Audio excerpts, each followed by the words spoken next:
We also want to get to some Heat stuff here, and I'm so thrilled to bring on our first guest. I've interviewed this man once before, and it was still a little bit shrouded in mystery because I interviewed him over the phone. I didn't get the face-to-face. There are some people out there in NBA circles who doubt this man even exists. I am a believer. I've never doubted that for a second. It also helps that I've watched him on various 5 Reasons streams, so I've put the face to the name before. Adam Borai is with us here on Donno Daily on the 5 Reasons Sports Network. Good afternoon, Adam. You're looking well. How are you feeling, sir? How's everything going? I'm doing well. Thank you for having me. I'm looking real. That's the most important thing. That is the most important thing. He's like the Wizard of Oz. He's the man behind the curtain. Mm-hmm. Oh, man, I absolutely love it. So first thing I've got to ask you, Adam, right out of the gate, a guy I'm falling in love with in Summer League, as many Heat fans are. He is the Turkish Moses Malone. Will the Miami Heat be able to keep Omer Yurtseven? Does he have a future on this roster? I think he does. I just don't think that the Heat go into Summer League knowing what they have and knowing that they signed him last season to that contract that they did without knowing that he's going to be back with them full term. I think that guaranteed contract that he had that they terminated right before the offseason started, that was a big tell. That was like a more of a wink deal that really between the Heat and Yurtseven, that was really just, you would do well in Summer League, and we'll talk about having you coming back for the next season. So, yeah, I think they do. And how much of what he's doing in Summer League where he looks dominant, like, hey, should I pump the brakes a little bit? Like, how much of that do you think is going to translate to competing against the best of the best? I don't think he wanted to – I think he just really wanted to show out. I think he wants to be the best player in Summer League to show what he's got. He wants to bet on himself and show that he's the best player there. I don't think that it'll translate that much that quickly.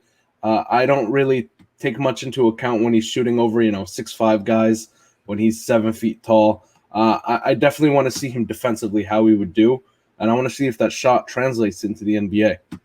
Yeah, a big topic on Heat Twitter, and I don't necessarily think that Yurtseven's spot is directly related to this. Some people think it is, but where do you fall on the Udovic Haslam debate? Because I am a UD loyalist, man. I mean, Adam, I want to be, when I'm 60, I want to see like a 65-year-old Udovic Haslam still on the Heat bench, man. So what is it time for him to step away? Where do you fall on this?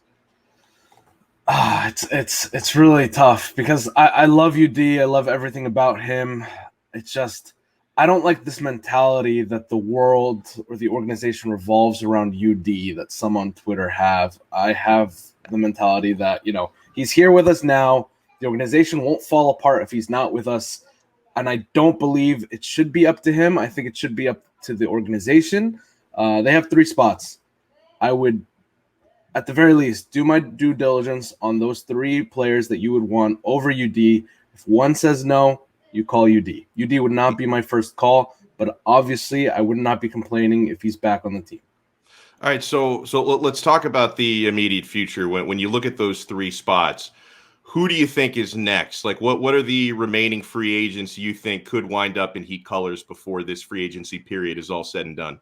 Yeah, I think Yurtseven, the guy we talked about just now, I think he's played his way into a roster spot. I don't think he's going to be a two-way player anymore. Maybe before Summer League, you could have convinced him to that, but I just think too many teams are calling on making him a roster player at this point. So Yurtseven's 1. I do think they end up bringing UD back. That's 2. And the 3rd, it just has to be a wing guard, 3-point threat. It has to be. I don't think there's enough 3-point shooting on this team. And if I were to take a guess, it would be a guy like Wes Matthews. Boys with Jimmy, good defender, can shoot the 3. He seems like the kind of guy that they would want. Nice. I like it. Adam Borai is with us. He is on Team Wes Matthews. And you were speaking in terms of that could be, that could be a guy that they go after, and the Jimmy connection. Is that your personal preference? Yes, I think so. If you had asked me yesterday, I would have said a different name. I would have said maybe a Danny Green. I would have said try to figure out a way to get Kelly Oubre. But right now, he's the guy. They need a wing. We're joined here by Adam Borai on Donno Daily here on 5 Reasons Sports. So let's talk about the moves the Heat have made so far. I don't think there's any debate that this team has gotten better. but I would ask you, how much better do you think they've gotten? Like on paper, how close is this team to competing for an Eastern Conference championship? I don't think this team is finished being built. There's still some ways to go, maybe a trade or two up at the deadline. I do think, though, they're a team that no one will want to play at all. And if things break right, we can see this team in the Eastern Conference Finals. I don't think they're ahead of the Sixers. No, I do think they're ahead of the Sixers. I don't think they're ahead of the Bucks or the Nets. But let's say there's an injury to one of those two teams, then I would definitely put them over one of those two teams. But right now, yeah. It's similar to my thinking, like, earlier this week when we were talking about building a quote-unquote championship contender, like my thought process is I think the ceiling for this team is very high, but a lot has to go right, for them to be an Eastern Conference finalist or an NBA finalist. And I'm excited as kind of an old school guy, Adam. I love the sort of defensive personality this team is building. And, we know that that's a huge emphasis for what Eric Spoelstra and certainly what Pat Riley are trying to build. What do you think a Miami Heat closing lineup could look like in crunch time? And do you think Duncan Robinson, who I think is getting better as a defender, but he's not one of these lockdown guys, with his new, now that he's $90 million richer, does he have to be a part of that closing lineup? If everything goes right, the closing lineup is Kyle Lowry, Victor Oladipo, Duncan Robinson, Jimmy Butler, and Bam, not PJ. That's if everything goes right. You definitely need Duncan in that lineup as a floor spacer, and you need Jimmy to play up. He would have to be the 4 in this in the playoffs, and we know that teams like to go small in the playoffs, so I think that Jimmy would just have to play that role. But I do envision a scenario in a world where PJ Tucker will be closing at the 4 most games, which means it's going to be either Duncan Robinson or Victor Oladipo. And if you have to make that decision, and that means Victor Oladipo is not playing that well. So. Do you have any regrets on the way free agency's gone so far in terms of, let's say, a player like Kendrick Nunn, going to the Lakers and not being able to land DeMar DeRozan, who winds up with Chicago? Like, what do you think is going to be the costliest move that the Heat didn't make? Ooh, I have a few different things. I think number one, I would have picked up Andre Iguodala's option. Yeah. Just to have his contract on the books, because I think even if you couldn't find a trade for him now, you could have found one for him in the middle of the season, and you could have definitely used him to bring in a player that could help you immediately. Right now, the Heat don't have any tradable contracts other than Tyler, and there's no one really you want to trade him for. So I think that, for one. The second thing is I wouldn't have given PJ Tucker $8 million right from the cuff. I would have waited a little bit. Waited for a guy like Kelly Oubre, whose market clearly dried up, to see if he would have taken the mid-level. But other than that, I mean, they had a almost perfect offseason. You couldn't ask for much more. Maybe the answer to this is the Miami Heat. Maybe it's not. Which NBA team do you think has won the free agency period so far? Who do you give the highest grade to? Other than the Heat? Other than the Heat, yeah. The Lakers. Yeah, I think it's the Lakers. They got too many guys to compete at a minimum deal. It's just you can't ask for much more than that. Malik Monk at the minimum? Are you kidding me? Yeah, it's a great deal. We were here Lakers fan. I love these photoshops that are going around with Messi. Yeah, I'm not sure if Adam is a big soccer fan or not. Maybe he is.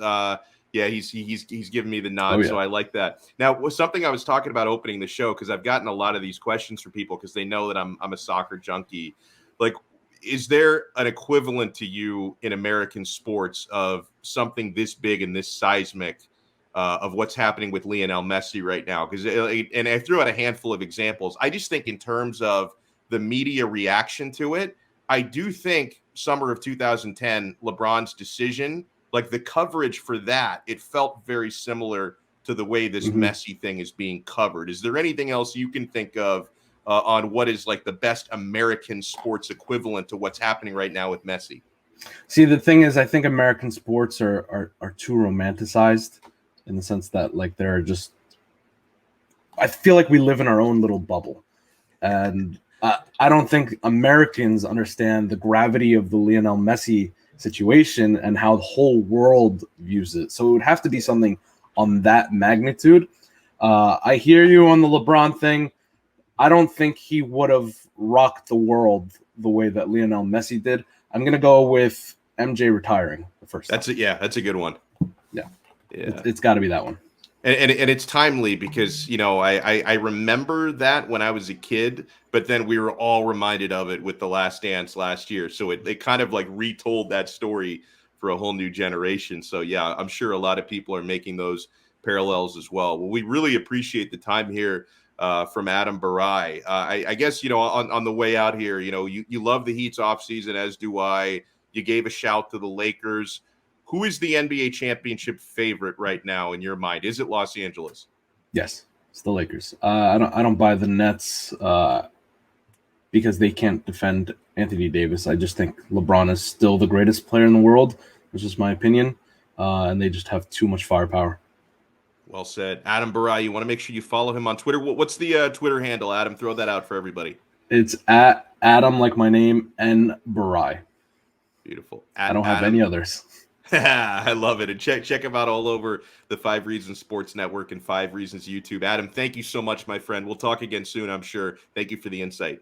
Thank you for having me.